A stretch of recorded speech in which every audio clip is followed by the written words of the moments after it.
Looking for a great gadget? Our selection of the latest gadget reviews will help you find the ideal drones, GPS devices, toys and more. Also the latest reviews on laptop, mobile phone reviews, tablets, cameras and other gadgets reviews. Please like and subscribe to our channel and click the bell icon to get new video updates. Apple Watch Series 5 Review. The Apple Watch Series 5 isn't going to blow you away in the same manner as the Apple Watch 4 did, but it does pack one, very key, upgrade over last year's model.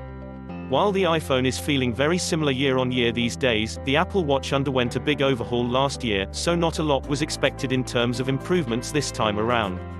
However, there has been one big change, that the Apple Watch 5 display doesn't turn off. Its new always-on display feature allows you to glance down at your watch, whether that's in a meeting or in a workout, and see what's on the screen. Ultimately, though, this is a very expensive gadget to strap to your wrist, so we went hands-on with the new Apple Watch 5 to see if it's special enough to convince early adopters to upgrade. Announced alongside the iPhone 11 range at this year's launch event, Apple has confirmed that the Apple Watch 5 release date is Friday, September 20th. That's the same day as the new iPhones. Note, the Hermes edition of the Apple Watch 5 is on sale Friday, September 20th, and the Apple Watch 5 Nike version launch on October 4th, 3 weeks after the initial date.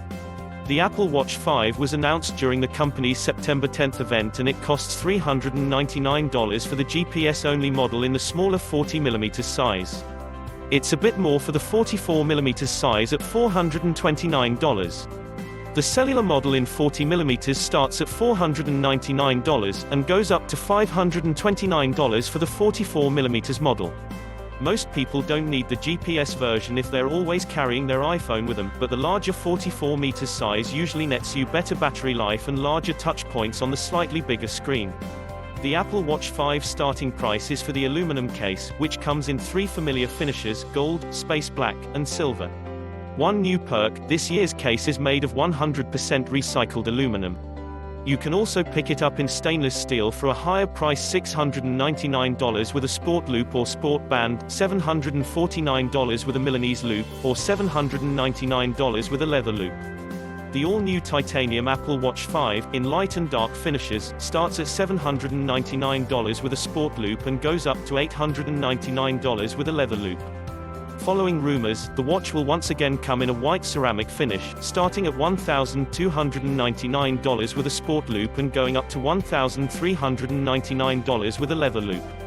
There are new Nike models with additional bands, loops and faces. There are also Hermes models, with space black stainless steel cases and black leather bands. Apple didn't announce whether these models would be available in both GPS only and cellular. Sticking with the same OLED technology that's served it so well over the years, the Apple Watch Series 5 comes with a bright and vivid display that's easy to see on the wrist. Here's the big change: Apple has dropped the raise to wake functionality to see the time or a notification, where you have to flick or raise your wrist to turn on the display. We've always been impressed with how accurate the previous line of watches have been at knowing when you're looking at the screen, but now that's all over. You can either see the display in great, bright detail, or the OLED display will massively dim and you'll be able to see key information. In our tests with it, it was certainly an effective skill for the watch to gain. Of particular benefit was the fact it works in the workout app, as you can now just see what's on the screen without having to flick the wrist. In a strength workout or fast run, you don't need that extra hassle, and it's great to see Apple drop it. However, it's not clear how this will work with third-party apps, so we'll need to try that out in our full review. But the viewing angles, in particular, are impressive when the Watch 5 is dim. You can see it from pretty much any way you want to squint at it, and that's something really needed. The larger 40mm and 44mm designs from last year's Apple Watch 4 remain, which again is expected for a couple of reasons. Firstly, Apple keeps similar designs for years when iterating on its products, and otherwise it would mean even more sizes of bands and accessories on the market. Keeping things simple makes the third-party market more vibrant and mature, so there's a good reason to retain the large 44mm and 40mm models. The design of the Watch 5 is as most would expect, rounded edges with the small speaker grills in, which, remember, can now speak to you to tell you lap or split times as you run around, as well as water resistance up to 5 atm pressure, so swimming with this watch is easy. The biggest change design-wise is in the materials used. Apple has unveiled the Watch 5 in new ceramic and titanium variants, although the former has been used in older models, in a bid to increase the range of price points it can sell its smartwatch at. These feel nice on the wrist, although we weren't impressed with the ceramic option when it first came out. Well, perhaps we could rephrase that: it felt premium for sure, but it didn't quite feel worth the extra cash Apple was asking for it. But then again, perhaps we're not the target market of bling that this device is aimed at. Even though the cost of the titanium model is a little steep, offering the Apple Watch in a new material might, again, entice the upgrade. There's not a lot of difference at all between the Apple Watch Series 4 and Series 5. This is mostly just an update to that model, but the large display and rounded edges still feel nice on the wrist, and the burgeoning range of bands, not just from Apple, make it a decent choice for iPhone owners. Apple hasn't added much in the way of fitness capability with the new Watch 5, thanks to there not being a huge amount of new hardware to work with.